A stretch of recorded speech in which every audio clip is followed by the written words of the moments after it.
I stayed for 2 years without job. 2 years without job? Yes, in this country. And you were really looking for job? And I'm really looking for job. And I have what it takes. But sometimes it seems that our certificate in Nigeria is not acceptable in this country. The moment my wife started threatening me with some words that, look here, this country belongs to a woman. You want to exercise your right of being husband, or because you pay my dowry, you have to go back to your home, go back to Africa. That's where you can do that. Here, you have to respect me as a woman. If you force me, I can report you.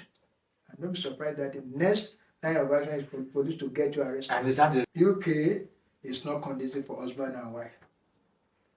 Could you repeat that? Yes, because you cannot enjoy your wife, neither your wife enjoy you as an husband. When it comes to both join hands together as husband and wife. Romance. Yes. So should we now say most men in the UK they are prone to prostitution? Yes, a lot, of course.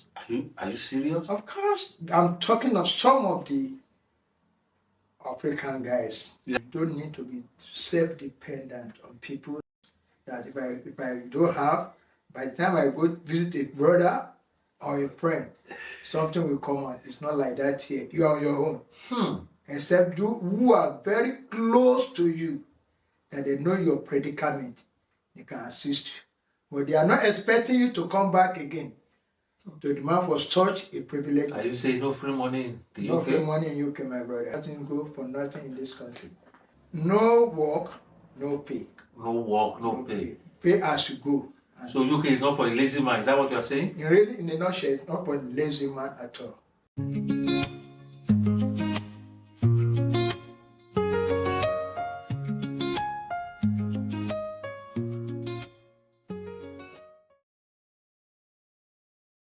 Traveling out of Nigeria is a dream for many, but the reality is a thing only a few truly understand. Welcome to Naija Across Borders. I'm the host, Ayo Adebayo. Today I have a special guest, somebody I respect so much. If you permit me to take a step further, I will say retired director in Nigeria, Mr. Abiodun Moritimo. Welcome to Naija Across Borders. Mr. Abiodun, báwo ni? A dúpẹ́ lọ́wọ́ Ọlọ́run. Baba, ẹ káàbọ̀ sórí ètò. Yeah, thank you, Mr. Abiodun. We called you and you honor us. Thank you so much.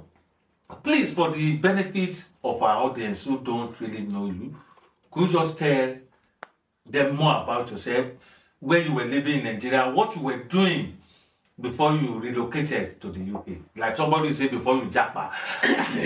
Okay. Yeah, thank you very much. And it's a pleasure to honor your invitation. Really, by name, Comrade Abiodun Theophilus Moritimo. Comrade. Good and fine. I work as a career civil servant with Federal Ministry of Power and Steel. Later on, after some changing of government, it was changed to Federal Ministry of Mines and Steel Development. Why power was removed entirely to be solely on their own. But before then, before joining the service, I was a labor leader to the core. Labor leader, comrade. Comrade. Okay, so as a civil servant, if I'm not mistaken, it's like you retired as, is it director or deputy director? I retired as a director. As a director. Yeah. Okay, before you relocated, sir, where were you living in? What city? I was living in Kaduna, main town. Kaduna City. AZ10 Damaturu, very close to Mogajingiri. It's a local government. Okay, Mr. Abiodun, if I may ask, as a retired director, of course, maybe don't let us talk about pension, but I want to believe before you retired, as a director, you might have achieved some, maybe you have your own house, you have cars, at least you are comfortable. Yes. So what really prompted you to relocate? At what point did you decide to relocate? What prompted me? I look at it, having gone around, and we find out from those who have retired before me the complaint is still the same thing, that the pension is nothing to write home about. What are they going to bounce on after retirement? And a lot of people are afraid of what they are going to face in labor market. It's a threat to some of them. Because when you say some directors, we have some directors with portfolio. And we have some directors without portfolio. What I mean by portfolio, that director with assignments who are engaged in traveling and they get extra code apart from their salary. Those people call them director with appointment. But with that, the ordinary director, you are just sitting down in the office, continue writing paper and memo. So, you've not really had opportunity to embezzle money. There's no way to get money. To embezzle money. To go into all those activities. But really, retirement is a threat to some of us because they are afraid. Like those of us that we are career civil servants, we look at it when you are getting to the stage of directorship, there are some ingredients that are attached to the salary. Now, when I look at it, that the same complaint, and I was opportune to be in charge of pension and everything. I'm in charge of insurance, in charge of pension as a director, which I've seen the secret. But when retired, we find that nothing goes on as we expected. Apart from your pension, no any small attaches that can say, let me be. Now when I look at it, what am I going to do? I have children. Sending to school. Sending to school. Look at it. After retirement in 2022, it was hard because the people that called you before, due to the fact you are giving them some contract, you are giving them something, nobody called you again because they know that yes, you are no more on the seat. What would they gain of calling you? Instead of that, they want to be showing seat to you again. All those loopholes stop. Having done that, without managing life, when they pay the money, I retired in April 22nd, 2022. Because my retirement date fall on Sunday. And the government look at it that it's better I go the last working day, which is Friday, which is 22nd of April 2022. Then Sunday, I was waiting for my money not to come henceforth. We are managing from hand to mouth. It's not easy. But as God may have it, my wife is working with Power Holding as a senior marketing manager. We are seeing hope on something coming in from her, but not when the two hands are on deck. In 2023, my pension was later paid. What they paid to me as a pension is 13 million. No, yes, 12 million. And they have to divide it into two. 50% will go to the that's PFA, Pension Fund Administrator. Okay. While the remaining 50% will be for me. As a, we call it in form of gratuity, but it's not a gratuity. It's because it's my money that I pay to the pool, they are giving me out of it. Now I look at it. If I'm to divide it by 12 to be collected on pension monthly, it will be around to 65,000. And when I was in the service, I'm going home with almost 550,000. Now, when I retire, I will now be having 65. See the difference. How do I cope with the education of the children? Thank God that I've already built a house with mortgage. That's why I should cut myself out of those who are going to be renting a house before you survive. Renting is part of my problem. But what of the education of the children? Now, when my wife now decided, when they sold Power Holding, NEPA to individual, they privatized it. My wife was lucky to be among the people they retained back to the service. From there, I told my wife that, where we are heading to, I don't think I can cope. Your children are going to go back to my village and go and do the local education authority, where there is no school fees, we are not paying anything. I said, no, You want to kill the children with the life they are not used to. I said, what is the way forward? Bring your own idea. Before, as God may have it, he put in for the exam in UK. He wrote the exam, he came back. She came back and told me that, Daddy, I've successfully passed the exam, the English something. So what is the way forward? He said, he's going to write another exam to be a carer, which he did. And at the end of the day, he was able to be given a visa to be coming. So in summary now, we can say your relocation was prompted out of the care and concern for the children. Of course. Okay, if I may ask, what was the greatest challenge you faced when you were preparing to relocate? the challenge I face, I find it difficult because for me to leave my country, the country I started when I was a childhood, I was born there. I only have opportunity of traveling out as a labor leader for International Labour Congress in Swiss. And that one comes once in a year. But now look at it now. To relocate, where will I start? The life. Am I going to be a slave or to go and be a slave in another man's country? I thought it too much. Twice, I told my wife that, dear, I don't think I can go with you. Then I'm used to Nigerian system. Let me remain here and to be struggle. One day everything will come back to normal. It's just a matter of time. But as the pressure that if you really love your children, I can't go with us because they will not allow us in to UK without the father consent. I said, okay, I will go with you for only 3 months.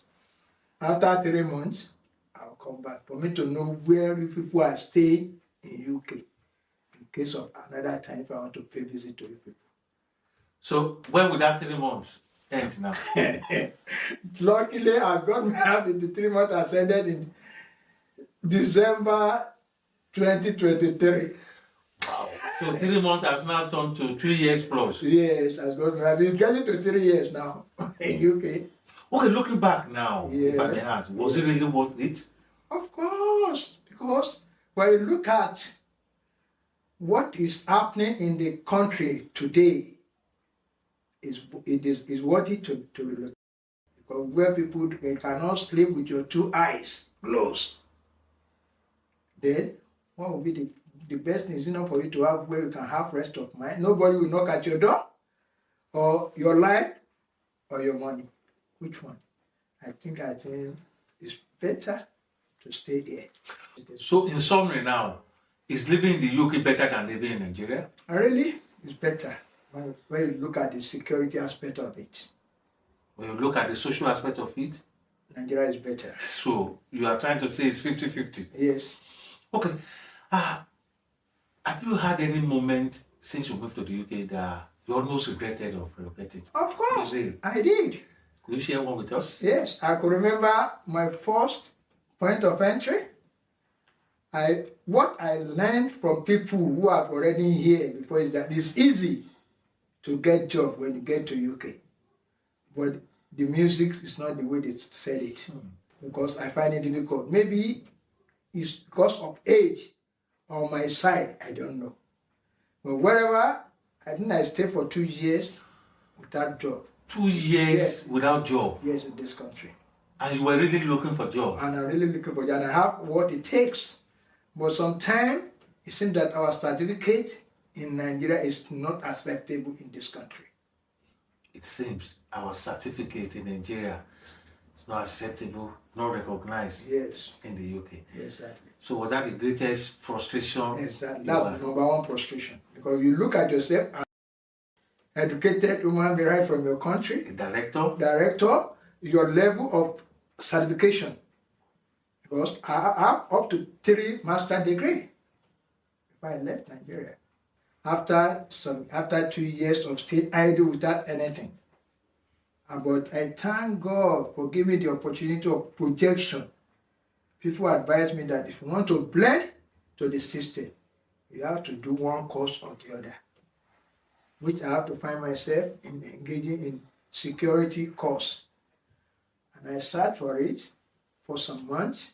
I wrote an exam and I I passed the exam successfully, and I was accredited. I was given a license to practice as a security. So you are now And I'm a full-fledged security officer in this country under SIA. But this is your story. 2 years of no job in the UK. Yeah. Please be sincere with this question. Is UK overrated? Really, it's overrated because my 2 years of staying in this country without doing anything, I have opportunity by giving a privilege to go to Methodist for getting some relief packages, free food. But even though it's not the food that we are eating in my own country, but I still have something to rely on and to sustain my living for that 2 years. So there is welfare package from the government. From the I can say not from the government, really, it's from the church. From the church. The Methodist. Methodist church. Yeah, which it comes once every week. Yeah, once in a week. I think I'm aware of that. Yeah, once they give you something for this week, you have to stay for a week to finish that one given to you before you can now come for the other one. Free of charge. Free of charge. And even both the dressing, the clothing for your children, for yourself, and everything, which is not applicable in Nigeria. That is Christianity. That's Christianity. Okay, do people back home think you are richer than the way you are? Of course, yes, because they thought that the money is at the back of my house. It's just to go to the back of the house and plug the pound sterling. That's the way they look at it. And how are you handling the pressure from Nigeria? And really, I let them realize that nothing good for nothing in this country. No work, no pay. No work, no pay. Pay as you go. So UK is not for a lazy man, is that what you are saying? Really, in a nutshell, it's not for a lazy man at all. If you know the way we get things done in Nigeria is different the way things is being done here. No ghost worker. No ghost worker. And I could relay as a civil servant in Nigeria, a lot of ghost workers. I mean, more than. So you are into the system? Of course, I know. So are you saying the system is totally different here? That's totally different when it comes to art. We are hardworking in Nigeria, but the system is not in line.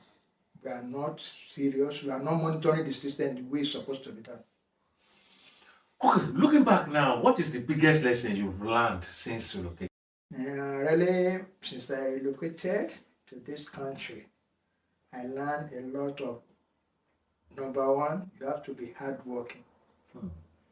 And you don't need to be self-dependent on people that if I don't have, by the time I go visit a brother or a friend, something will come out. It's not like that here. You are on your own. Except those who are very close to you, that they know your predicament, they can assist you. But they are not expecting you to come back again to demand for such a privilege. Are you saying no free money in the UK? No free money in UK, my brother. Should we now say the UK people are stingy? Not stingy, really, but sometimes all of them work according to the system of that. They don't have mercy. They look at it that, how can I be working and somebody will come in and asking for money? But Look at this point, let me ask this question. Yeah. If you could give one piece of advice to someone considering moving to the UK from Nigeria, what would that be? If I'm to advise somebody trying to relocate To the UK? to the UK, you need to get himself prepared fully, because you are coming to face a challenge. You are not coming to face, it's not rosy the way people are saying it in Nigeria. Because your first 2 months in this country, don't think that you are going to get work. It depends how it works. But I only tell the person that when coming for the first time, don't come along with the family. I will advise the person, come and survey. At least come alone and see if it is easy For bringing your family or not. Now, let's look at UK. Yeah. What are the 3 things you think UK does better than Nigeria? For what? They pay when due. They are not owing workers. They are 100% good for that. There's no need for you to say, after this month, I don't know when my salary will be paid. You are sure of. You are sure. You are paid when you salary is due. Yes. Number 2? Number 2, with the security. You can move at any time, anytime moment in this country. Today, bro. Okay, let's move to another aspect of this interview. Mr. Abiodun, Yes, sir. I heard that UK is very boring because people are engaged with shift. Somebody even said that for like a month, he only saw his wife, once or twice. Of course. Because he's doing night before he gets home. The wife has gone and this thing. They only miss the job. Have you experienced loneliness or boredom? Of course, yes. You see, when you look at it, UK is not conducive for husband and wife. Could you repeat that? Yes, because you cannot enjoy your wife, neither your wife enjoy you as an husband. When it comes to both join hands together as husband and wife. Romance. Yes. You can't, you don't have it here. Because everybody will go to work. Maybe when I'm coming back in the night, my wife will just be going for our own shift. Where do we have time for ourselves? And the little time you see each other, everyone is tired. Everyone is tired. No time for romance. Nobody is complaining about, sir, it's not easy. That's what we are passing through here. Could you see that is one of the reasons marriages are? Yes, that's right. That's the reason why some marriages are broken. And even divorce in the country. Then now you your wife survive. doesn't have time for you. You yourself don't have time for your wife. Mr. Abiodun, Yeah. let me ask a blunt question. A doctor or a medical practitioner once said that a man is expected to ejaculate 27 times a month. With all you've said so far, are you achieving ejaculation 27 times a month? For where? It's not possible. It's not even real. Because then your partner doesn't even have time for you. So are you surviving? By God's grace. God's grace, how? The grace By is God's sufficient. grace is sufficient. At the same time, you engage yourself with exercise. So that by doing exercise, you are like to burn a lot of calories. Yeah. You burn out some calories to reduce your tension. And according to the medical terms, once you are not ejaculated as when it's supposed to be, it may lead to either prostate cancer. We don't know how far is it true. But according to medical stuff, that's what we are hearing. The truth behind it, we don't know. So should we now say most men in the UK they are prone to prostate? Yes, a lot, of course. Are you serious? Of course. I'm talking of some of the African guys. Yeah, well, of course, African guys, because their wife have time for them, neither do husband to have time for. So what advice do you have for such? To me, the only advice I can only advise the person, if the person is opportune to have free access, if it comes in with legal document and it can go out when it fails, I can say like once in 2 years, somebody may go home, feel free, enjoy yourself and come back. So just go home, feel free and enjoy yourself. I want you to break that enjoyment. So are you now advising men once in a while to travel back home? Of course. And feel free with your old friends. Associate yourself with old friends, your classmates. Yes, that one will even free your mind. But here you work, no way to enjoy yourself. Let me know further. Yeah. I think men that are hearing us, they understand. Yes. What impact do you think the Nigerians abroad, especially in the UK, can make back home? Because some people, once they, forgive me to use the word Japa, as soon as they leave Nigeria, I've met some people here in the UK 10 years ago, since they left Nigeria, they've not gone back home. It's like some, they usually forget about that. But what advice do you have for Nigerians? See, home is nowhere like home. No matter how you are a citizen of this country, there is a period. Somebody will tell you where is your foundation background. I only advise, I'm not saying nobody should stay behind, but remember home once in a while. Try to have your mind that I came out from somewhere. And definitely one day, I have to go back. You have to have that second thought. And you have to be planning. Because here is not your permanent. To forget about being a citizen or not a citizen. There will be a time the people of this country, the white British, will tell you, that you are only opted in by law, but by right. I still want us to speak as, if you permit us, as an elderly man who is more experienced, relating to children, because some people, after getting their papers, they're having their children here, they just feel the children have nothing to do with Nigeria. What advice could you give to such I people? will tell them, you see, the tradition is different. The orientation of bringing a child up in this country is by God's grace, as an African, or as a Yoruba particular. If you look at the culture and the tradition of their upbringing, it's totally different. I would advise some of us that come from Yoruba land, especially in Africa, let's try to cultivate the culture and idea of our tradition to our children so that they will learn from it. Are you really happy and fulfilled with the work you are currently doing in the So, UK? of course, I'm so happy and I derive joy in it because it made me happy to find somewhere to engage myself. When I wake up, I find somewhere to go. Then rather when I was indoor for complete 2 years, it makes life so boring. Because if I follow what my partner told me, he said, maybe I got down here, the job is there waiting for me, just to start working. But the reverse is the case. So what you were told It's not what I was meant. totally different from the reality. Yeah, exactly. And if I may ask, without trying to dive too deep into your each family has challenges, but for that 2 years that you were not working, of course, I know women are not wired to be the breadwinner of the family. Yeah. If a woman could sustain you for 2 years, yes, you said you do go to get. How did you survive? By grace and by patience. Because after having saved a lot, I look at this country.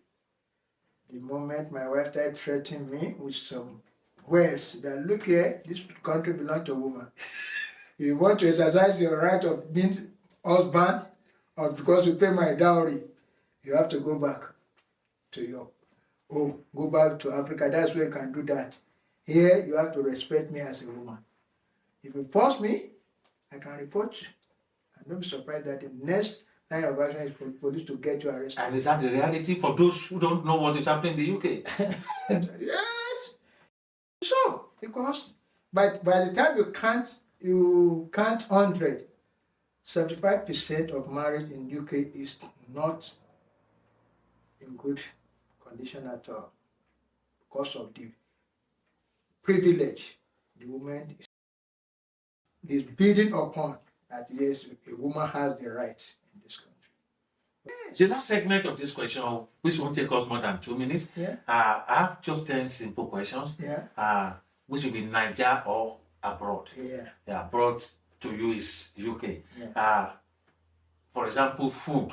Yeah. Which one do you prefer? Is it Nigeria or abroad? You know, I'll be mentioning. I just want a direct answer. Okay, we'll start. Number one. Food, Nigeria or abroad? Naija. Weather, Nigeria or abroad? Naija. Work culture, Nigeria or abroad? Abroad. 2-1. Social life, Nigeria or abroad? Nigeria. 3 for Nigeria. Yeah. Family life, Nigeria or abroad? Nigeria. 4 for Nigeria. Ministry and spiritual life, Nigeria or abroad? Abroad. Abroad, that is 5-2. Yeah. Raising children, Nigeria or abroad? Is Naija the best of raising children? Because here, if you are trying to raise children to your own culture or to your own tradition, you miss it. Now, I could use my own son as a practical example. My last born is just 14 years. By next month, he will be clocking 15. If my son can challenge his mother, then I have my opinion, I have right to myself. If you do much, I'll call police on you. Do you think that is applicable in Africa or in Nigeria? Not at all. I can understand. Healthcare, Nigeria or abroad? Abroad. Life after retirement, even though you were once retired, but definitely another retirement is coming. Life after retirement, Nigeria or abroad? Nigeria is the best. Then final question on this segment. If you have to choose where feels more like home, Naija or abroad? Naija. So I think Nigeria scores 7. Yes. So that means you don't have anything to do in the UK. You need to go back to Nigeria. Yeah, no problem. I'll prefer it. I can go back to Nigeria. Mr. Abiodun, Comrade Abiodun Moritiwon, thank you. We are winding down now. Look at the camera. Yeah. Tell that young man who is planning to relocate to the UK right now, in 1 minute, speak to that young man. Please, my gentleman, that you have the mind or the plan of relocating. Before you do that, think twice. Because it's not easy the way they were trying to interpret it to you that when you get there, within 1 month you will get work. It's not true. You need to think that yes, where you are going to another place entirely to start new life. And you have to have a focus and projection for the future. Yeah, thank you so much for staying with us this far. And my guest has been Comrade Abiodun Moritiwon, a retired director from Civil Service Nigeria. It has been so wonderful, and thank you. And like I always tell people, Naija Across Borders is real. We are not here to discourage anyone from relocating or encourage anybody. We are just to present you with the fact. Then the decision will be yours. It's live every week on this same station, as I hope to be with you next week. I remain myself, the anchor, Ayo. Thank you. See you next time.